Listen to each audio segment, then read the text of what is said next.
السلام علیکم ورحمۃ اللہ وبرکاتہ۔ حضرات گرامی، مسلسل زکوٰۃ کو لے کر روزانہ ہم کچھ نہ کچھ باتیں آپ حضرات کے سامنے پیش کرتے ہیں۔ ابھی تک آپ نے زکوٰۃ کے عذاب کے بارے میں سنا کہ جو بندہ اپنے مال کی زکوٰۃ ادا نہیں کرتا، اللہ تبارک و تعالیٰ اسے عذاب کے اندر مبتلا کرتا ہے، اور زکوٰۃ نہ نکالنے والے پر الگ الگ مختلف عذابات اللہ تبارک و تعالیٰ نے رکھے ہیں۔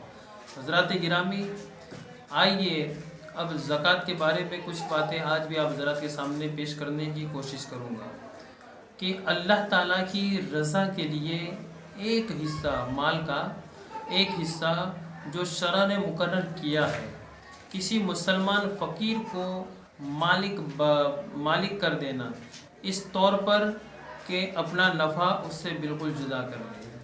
صرف مباح مال کر دینے سے زکوٰۃ ادا نہیں ہوتی۔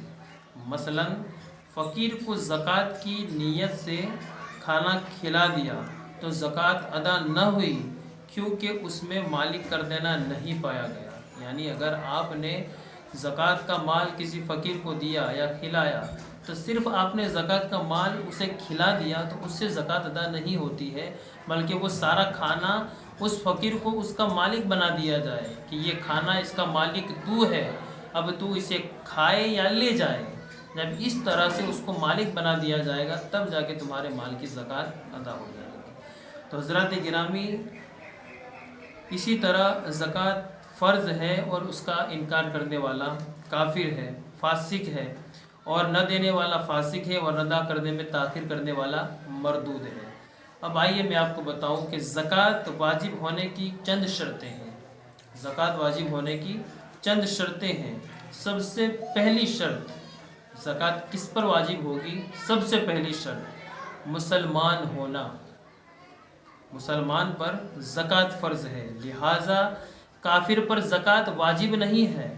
یعنی اگر کافر مسلمان ہوا تو اسے یہ حکم نہیں دیا جائے گا کہ زمانہ کفر کے اندر جو اس کے پاس مال تھا اس کی زکوٰۃ نکالے، بلکہ جب سے مسلمان ہوا تب سے ہی اس پر زکوٰۃ لازم ہوگی۔ یعنی کافر پر زکوٰۃ نہیں ہے، اور جب تک وہ کافر رہا تب تک اس پر زکوٰۃ کی کوئی احکام نہیں۔ جب مسلمان بنا تب سے اس پر زکوٰۃ کے احکام جاری ہوں گے۔ دوسری شرط بالغ ہونا، لہٰذا نابالغ پر زکوٰۃ واجب نہیں ہے، چاہے وہ لڑکا ہو یا لڑکی ہو، لڑکا ہو یا لڑکی ہو، اور نابالغی کے عالم کے اندر چاہے ان کے پاس کتنا بھی مال ہو، اس پر زکوٰۃ نہیں جب تک وہ لڑکا اور لڑکی بالغ نہ ہو جائے۔ اب لڑکا اور لڑکی کی بالغ ہونے کی علامت اور کچھ عمریں میں آپ کو بتاؤں کہ لڑکے کی بلوغ کی علامت انزال ہے۔ یعنی لڑکا بالغ کب ہوتا ہے؟ جب اس سے انزال ہوتا ہے، وریہ کا نکلنا، چاہے وہ عالم خواب میں نکلے، یعنی نیند کے عالم میں نکلے یا بیداری کے عالم میں نکلے، جب وہ نکلتا ہے تو سمجھ لو کہ جب اس کا انزال ہوا تو وہ بالغ ہو گیا۔ اور لڑکی کے بلوغ کی علامت انزال حیض اور حمل ہے، یعنی جب اسے حیض خون آنا شروع ہو جائے تو سمجھ لو کہ لڑکی بھی بالغ ہو گئی ہے۔ اور لڑکے کے بلوغ کی عمر کم سے کم 12 سال ہے۔ لڑکا 12 سال کی عمر میں بالغ ہوتا ہے، اور لڑکی کی عمر، بلوغ کی عمر، بالغ ہونے کی عمر کم سے کم 9 سال ہے۔ لہٰذا اس عمر سے پہلے دونوں کے بلوغ کا دعویٰ کرے، یعنی اس عمر سے پہلے لڑکی 9 سال سے پہلے اور لڑکا 12 سال سے پہلے اگر یہ دعویٰ کرے کہ ہم بالغ ہو چکے ہیں تو بلوغ کا اس کا اعتبار نہیں ہوگا۔ ہاں، جب دونوں کی عمر 15 سال کی ہو جائے تو پھر بالغ سمجھے جائیں گے، اگرچہ بالغ ہونے کی کوئی علامت پائی جائے یا نہ پائی جائے۔ دونوں 12 سال کے ہو جائیں تو لڑکا ہو یا لڑکی تو پھر وہ بالغ ہو جائیں گے، اس کے اندر پھر علامت کی پائی جانے کی کوئی ضرورت نہیں، اور ان پر تمام احکام شرع مثلا نماز، روزہ، زکوٰۃ اور حج وغیرہ ان پر لازم ہو جائیں گے۔ تو حضرات گرامی، یہ لڑکا اور لڑکی کے بالغ ہونے کی علامت اور عمر ہے۔ تیسری شرط جو پائی جاتی ہے وہ ہے بندے کا عاقل ہونا۔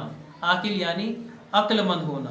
لہٰذا کسی کو جنون یعنی پاگل پن اگر پورے سال گھیر لیا، یعنی پورا سال وہ پاگل پن کے اندر ہی رہا، پورے سال اس پر پاگل پن حاوی رہا، تو پھر اس پر زکوٰۃ واجب نہیں ہوگی. ہاں لیکن سال کے اول اور آخر حصے میں افاقہ رہا، یعنی سال کے شروع حصے میں پاگل پن نہیں تھا، سال کے آخری حصے میں وہ پاگل پن سے بری رہا، اور بیچ میں اگرچہ اس پر پاگل پن آیا ہو لیکن آخری اور شروع والے حصے میں جب پاگل پن نہیں رہے گا تو حضرات گرامی اس پر زکوٰۃ فرض ہو جائے گی، واجب ہو جائے گی. حضرات گرامی چوتھی شرط جو پائی جاتی ہے وہ ہے بندے کا آزاد ہونا. بندے کا بالکل آزاد ہونا. غلام پر زکوٰۃ واجب نہیں، اگرچہ معزون یعنی اس کے آقا نے اسے تجارت کرنے کی اجازت دی ہو. لیکن حضرات گرامی مزید تفصیل بیان کرنے کی ضرورت نہیں ہے، کیونکہ اب غلام کی کوئی شرطیں پائی ہی نہیں جاتی اور سرے سے غلام بھی نہیں پائے جاتے. پانچویں شرط یہ ہے کہ بقدر نصاب مال کا پورے طور پر مالک اور قابض ہونا. یعنی اگر کوئی شخص بقدر نصاب یعنی جتنا نصاب بنتا ہے اتنا مال کا مالک ہے، لیکن وہ دوسرے پر دین یعنی قرضہ ہے، تو ملنے سے پہلے اس کی زکوٰۃ ادا کرنا واجب نہیں، لیکن جب وہ ملے تو گزشتہ سالوں کی بھی زکوٰۃ ادا کرنی واجب ہوگی. یعنی میرے پاس اتنی ملکیت ہے کہ میں صاحب نصاب ہوں، اتنا مال میرے پاس ہے، لیکن میں نے وہ مال کسی کو قرضہ دے رکھا ہے، تو حضرات گرامی جب تک وہ مجھ تک نہیں پہنچتا یعنی قرضہ میں سامنے والے سے وصول نہیں کر لیتا تب تک مجھ پر زکوٰۃ واجب نہیں ہوگی. لیکن جب میں قرضہ وصول کر لیتا ہوں تو جتنے سال اس مال پر گزرے ہیں مجھے ان سارے سالوں کی زکوٰۃ دینی ہوگی. تو حضرات گرامی یہ زکوٰۃ واجب ہونے کی کچھ شرطیں تھیں جس کا جاننا ہمارے لیے لازمی اور ضروری ہے، تو میں نے آپ حضرات کے سامنے بیان کر دی. حضرات گرامی انشاءاللہ آنے والی ویڈیو کے اندر کچھ زکوٰۃ کے متعلق مسائل میں آپ حضرات کے سامنے پیش کرنے کی کوشش کروں گا. حضرات گرامی آپ تمامی حضرات کی بارگاہ میں میری یہ مخلصانہ اپیل ہے کہ آپ تمامی حضرات ان ویڈیوز کو صرف دیکھیں اور پھر اس کا استعمال اس انداز سے کریں کہ آپ اس کے مکمل طور پر بیان کو سنیں، سمجھیں.